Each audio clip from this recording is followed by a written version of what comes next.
Allah. Ini bukan masalah Allah itu punya jari ya. Karena laisa kamitslihi syai'. Jangan dianalogikan punya jari kayak makhluk, itu nggak boleh. Cuman di sini semacam permisalan betapa mudahnya buat Allah ngebolak-balikin hati orang. Orang yang mungkin nggak pernah kebayang dia bakalan masuk Islam, yang kebayang oleh yang lain tuh dia bakalan mati dalam keadaan memusuhi Nabi itu, malah ternyata dengan mudah Allah balikan hatinya. Justru di hari ketika dia pengen bunuh Nabi. Di hari ketika dia bawa pedang tanpa sarung. Kalau bawa pedang pakai sarung itu masih labil. Bunuh nggak ya, masukin lagi, keluarin lagi kan ya. Ini nggak pakai sarung, artinya udah mantap banget nih pengen bunuh Nabi. Nggak akan dibawa pulang tuh pedang, kecuali ujungnya udah berdarah. Di hari ketika dia pengen bunuh Nabi, di hari itu juga Allah tunjukkan keajaiban. Allah tunjukkan kebesarannya. Allah nggak mau bikin Umar masuk Islam pas lagi normal, itu nggak keren. Ceritanya tuh kurang klimaks. Ini pinter hebatnya Allah ya. Allah kan maha hakim, bijaksana banget. Bikin cerita tuh yang kalau ditonton, diceritain, dibahas tuh enak. Kalau terlalu garing, flat kan agak-agak gimana ya, bosan ya. Kayak ada film yang thriller gitu tentang pembunuhan, udah udah 2 jam kita nonton belum jelas ceritanya kan nggak enak nih. Gak ada klimaksnya. Nah ini dibikin klimaks, justru titik baliknya itu di posisi yang paling nadir, yang paling sulit. Posisi ketika dia mau bunuh Nabi malah dia dapat hidayah. Segampang apa? Segampang ngebolak balikin bola pingpong dengan 2 jari. Mungkin lebih ringan dari itu. Bukan mungkin, pastinya. Jadi alhamdulillah Allah masih menetapkan hati kita dalam keislaman, masih menetapkan hati kita untuk mencintai majelis-majelis surga. Bukan berarti di luar itu majelis neraka, bukan ya. Enggak, kita kan prinsip saya mah respect each other, no judgment, kan itu prinsip saya. Jadi saya kalau ngebahas kebaikan, enggak ada maksud menyinggung ke yang lain bahwa itu buruk, enggak. Cuman mencintai majelis ilmu itu salah satu majelis yang luar biasa loh. Malaikat aja cinta, apalagi kita. Artinya malaikat itu nggak punya modus apa-apa kan mencintai majelis ini. Nggak gara-gara malaikat datang ke sini terus malaikat dicatat sama malaikat lain. Lu datang ya, gua catat nih. Nggak kan? Malaikat nggak saling mencatat lah. Malaikat kan mencatat manusia. Kalau malaikat saling mencatat kan ntar jadi ada transaksi gitu. Lo catat gua, ntar gua balas catat lo, saling mencatat gitu kan. Berapa? 10. Udah tambahin deh nolnya. Kan 0 doang jadi 100 misalnya. Nggak ada malaikat saling mencatat amal malaikat. Malaikat itu mencatat kita. Jadi nggak ada modusnya malaikat datang ke majelis ilmu itu kecuali karena memang majelis ini emang baik. Malaikat itu nge-like bukan karena pengen di follow back sama kita, nggak butuh malaikat follow back dari kita. Kita yang butuh follow back dari malaikat. Apa untungnya malaikat di follow back sama kita? Nggak nguntungin kan, biasa aja karena followersnya udah banyak. Jadi nambah 1-2 dari manusia tuh kayak nggak ngaruh gitu. Kalau kita penting banget di follow back sama malaikat. Kenapa? Karena malaikat kalau nge-follow back itu pasti komennya itu kebaikan. Allahumma firlahu warham. Itu komennya malaikat. Ya Allah, ampuni dia, rahmati dia, ampuni dia, rahmati dia. Jadi nguntungin kita. Malaikat yang gak punya kepentingan apa-apa, gak modus ngapa-ngapain, gak ada keinginan apapun, cinta dengan majelis ilmu, apalagi kita yang memang bermodus. Dan modus kita kalau karena Allah insya Allah namanya ikhlas. Modus kita pengen diingat wajah dan nama kita sama malaikat-malaikat. Nanti mereka akan bersaksi di akhirat. Dia tuh ahli ilmu. Kedua, modus kita pengen dapat doa dari malaikat yang menaungi majelis ilmu. Ketiga, kita pengen dibangga-banggain sama Allah. Allah tuh ngebanggain kita di mana? Di Arasy sampai mention Jibril, Jibril apa? Tuh gua cinta sama siapa misalnya di antara kita. Nama kita disebutin loh, di-mention, di tag beneran itu. Kecuali nama kita mungkin nama yang agak-agak susah dibaca ya. Terlalu banyak bahasa-bahasa asingnya. Kalau namanya standar-standar aja, Asep misalnya ya, apa gitu. Itu insya Allah malaikat gampang nge-like-nya gitu. Makanya namanya jangan susah-susah. Sampai kakek aja gak tahu pas tanya, ini cucunya siapa namanya? Nanya ke anaknya, nama anak kamu siapa gitu. Saking susahnya nama anak sekarang. Jadi Allah tuh ngebanggain kita tuh pakai nama kita. Nama yang ada di KTP, nama yang ada di SIM. Kecuali nama-nama terlarang ya. Tapi kalau namanya masih wajar, KTP, SIM itu sama dipakai di langit. Allah nge-mention kita, terus dikasih tahu kepada Jibril. Jibril ngasih tahu ke malaikat. Malaikat ngasih tahu ke seluruh makhluk, ngedoain kita. Kan bermodus tuh. Jadi kalau malaikat aja nggak ada modus cinta dengan majelis ini, kayaknya kita punya alasan yang lebih kuat untuk tetap cinta. Dan ini salah satunya bimbingan hati dari Allah. Alhamdulillah. Kita syukurin terus biar Allah tambahin lagi, istiqomahin lagi. Setiap minggu, setiap bulan, setiap tahun sampai akhir hayat kita. Teman-teman yang dirahmati Allah, malam ini kita bahas tentang life goals. Kalau dalam bahasa ulama itu disebut dengan himmah. Salah satunya disebut dengan himmah. Apa kepengennya kita? Apa yang bikin kita happy? Apa yang bikin kita ngerasa hidup itu meaningful, bermakna? Ini namanya himmah. Mungkin kalau bahasa sederhananya life goals. Sebelum kita ngobrolin tentang masalah himmah, life goals ini, coba kita baca satu paragraf kecil di dalam surat Ali Imran ayat 35. Biar gaung tilawah kita itu makin menggetarkan arasy Allah dengan kebaikan. Surat Ali Imran ayat 35. Kita baca sampai ayat 37. Surat Ali Imran ayat 35 sampai 37. A'udzu billahi minasy syaithanir rajim. Silakan.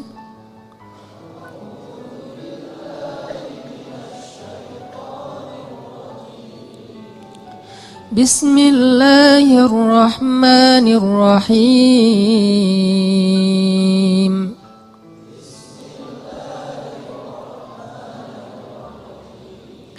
إذ قالت امرأة عمران رب إني نذرت لك ما في بطني محررا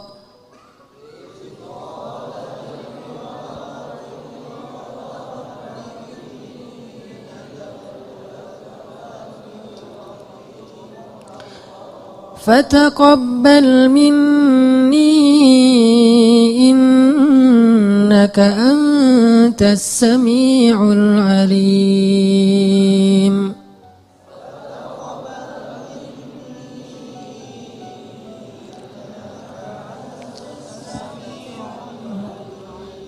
فلما وضعتها قالت رب إني وضعتها أنثى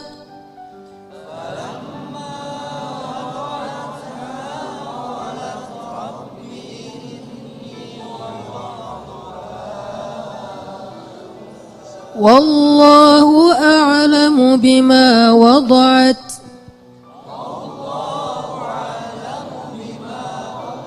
وليس الذكر كالأنثى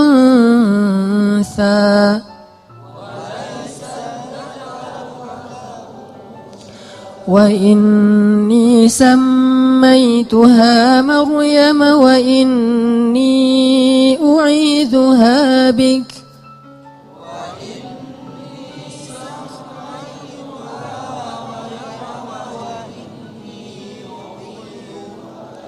وإني أعيذها بك وذريتها من الشيطان الرجيم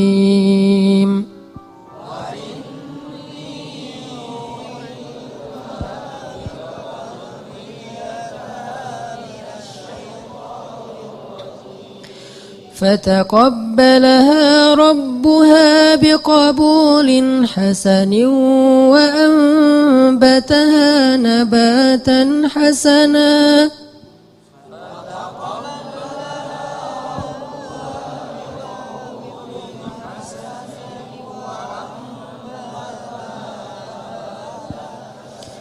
وكفت وكفلها زكريا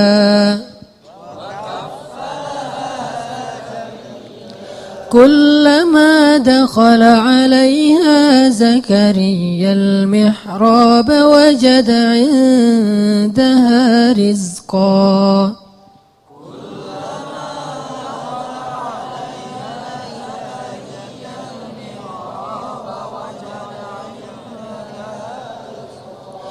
قال يا مريم أنى لك هذا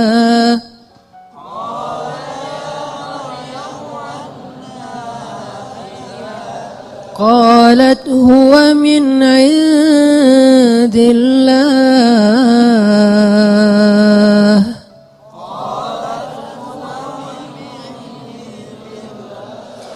إن الله يرزق من يشاء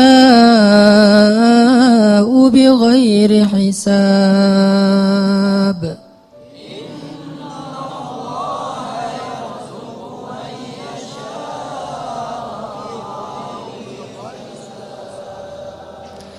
Ingatlah kisah ketika istri Imran berdoa, "Ya Tuhanku, sesungguhnya aku bernazar kepada Engkau agar janin yang ada dalam kandunganku kelak menjadi seorang hamba yang berkhidmat kepadamu di dalam masjid, yaitu Masjidil Aqsa.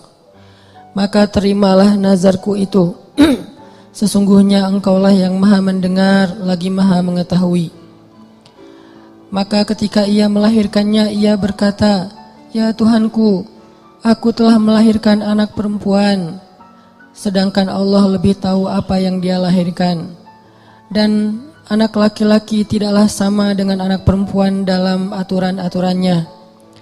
Dan aku memberinya nama Maryam, dan aku memohon perlindunganmu untuknya dan anak cucunya dari gangguan syaitan yang terkutuk." Maka Allah menerima Maryam dengan penerimaan yang baik, membesarkan Maryam dengan pertumbuhan yang baik, dan menyerahkan pemeliharaan Maryam kepada Zakaria. Setiap kali Zakaria masuk menemuinya di dalam mihrab kamar khusus ibadah, Zakaria mendapati makanan di sisi Maryam.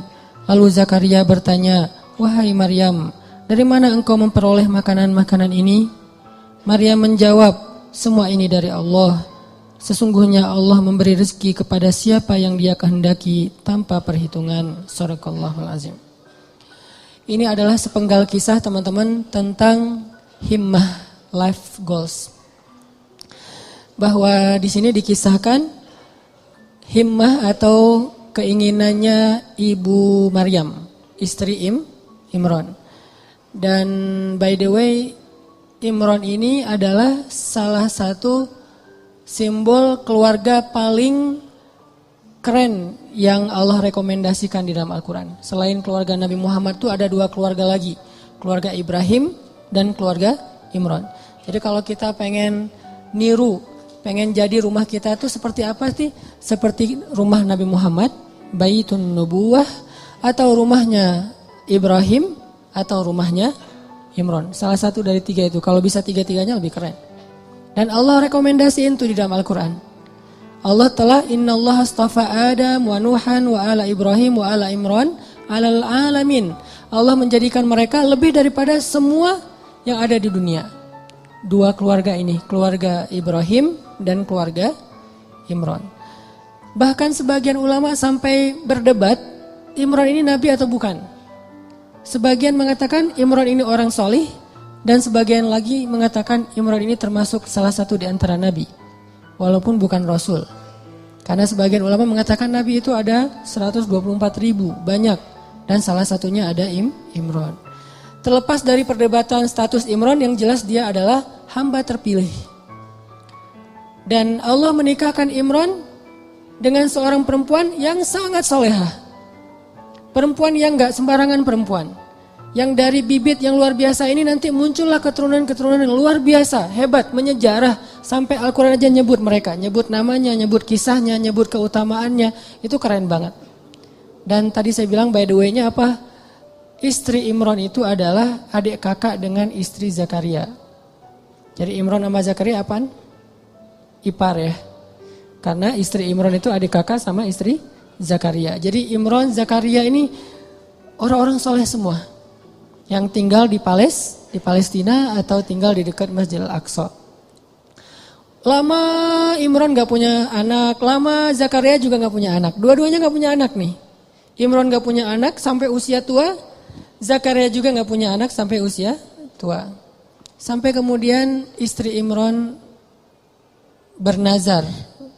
Dulu nazar itu masih sesuatu yang wajar. Di zaman Nabi Muhammad sampai kita sekarang, nazar itu boleh tapi agak kurang disukai. Tapi boleh-boleh aja.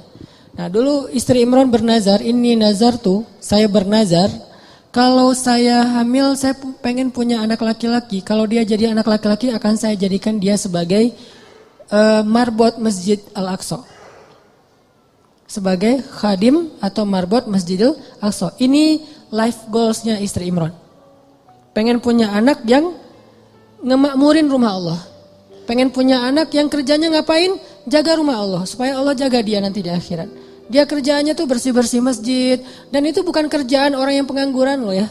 Walaupun istilah di kita itu marbot, itu istilah yang mungkin jadi kemudian terkesan di masyarakat sesuatu yang nggak keren, biasa aja. Padahal itu pekerjaan paling mulia loh.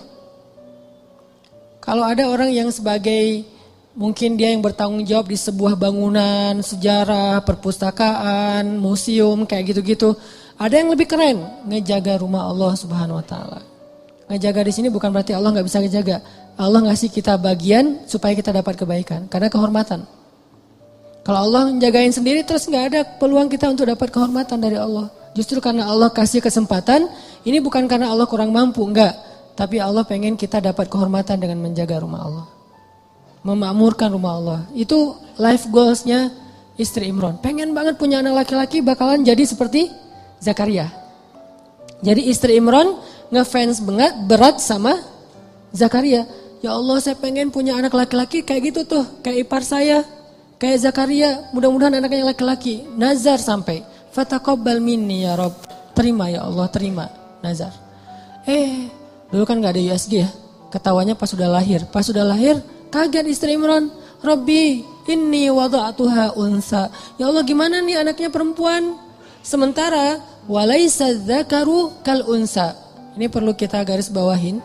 Laki-laki tidak sama seperti perempuan. Ini bukan bab emansipasi. Bukan Islam anti kesetaraan gender, bukan.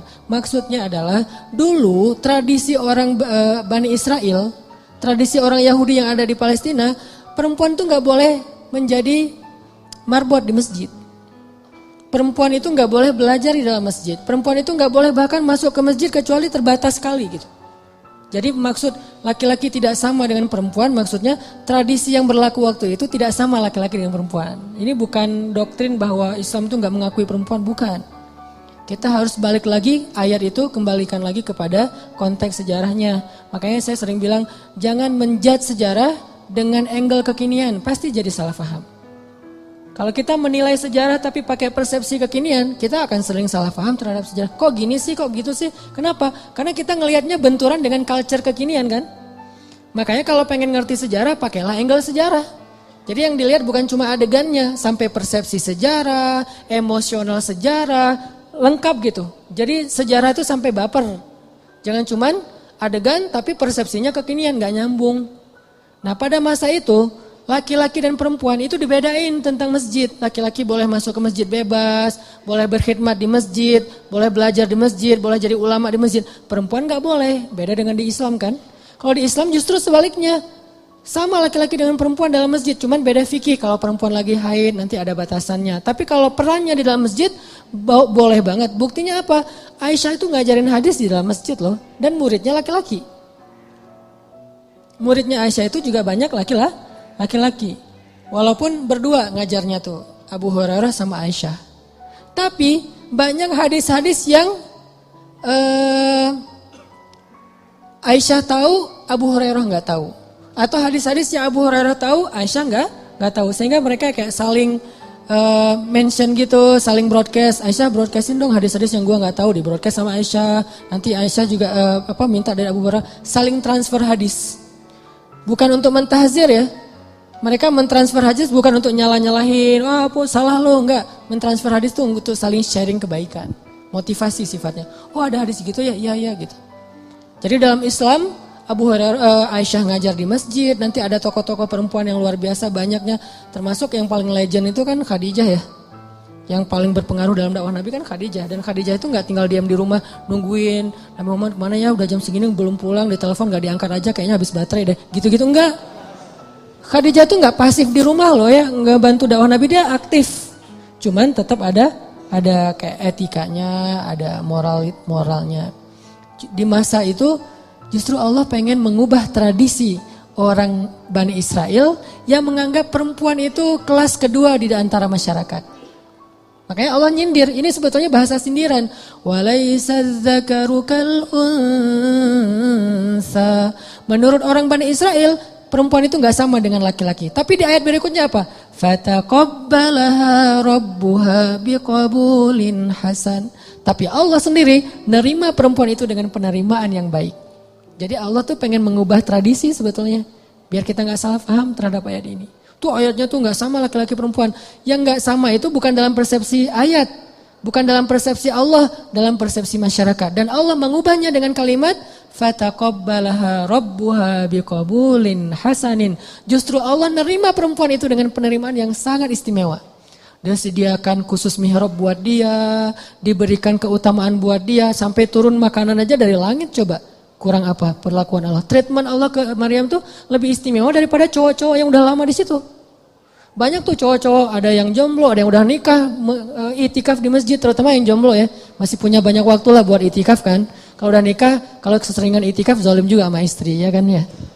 Kalau udah nikah mah dijadwalin seminggu sekali. Tapi kalau masih sendiri, itikaf aja setiap hari gak masalah. Apalagi kos-kosan gak sempat bayar, udah masjid aja. Jadi udah lama di masjid kayak gitu, tetap aja Allah gak ngasih hidangan dari langit. Sedangkan cewek, Allah kasih hidangan dari langit. Di sini menunjukkan bahwa Islam itu menghargai perempuan banget loh. Bisa dibilang jarang banget ada orang yang dapat hidangan celeng datang dari langit. Itu udah buah yang seger, yang udah kualitasnya luar biasa. Di depan Maryam, Zakaria aja sampai terheran-heran. Padahal Zakaria itu jelas-jelas sepakat ulama dia itu nabi. Zakaria aja terheran-heran dengan perlakuan treatment langit kepada Maryam. Sedangkan Bani Israel melecehkan Maryam. Jadi maksud walaysa dzakaru kal unsa, tidak sama laki-laki dengan perempuan di sini adalah Allah lagi nyindir tradisi Bani Israel. Itu maksudnya. Bukan dalam Islam itu laki-laki dan perempuan itu dibeda-bedain, bukan. Udah gitu, ya udah deh kalau gitu udah terlanjur lahirin anak cewek, masa mau digimanain lagi gitu, masa dioperasi segala macam, enggak, susah. Akhirnya ibu Maryam menamakan anaknya Inni Sammaituha Maryam. Apa arti Maryam secara bahasa? Khadimah.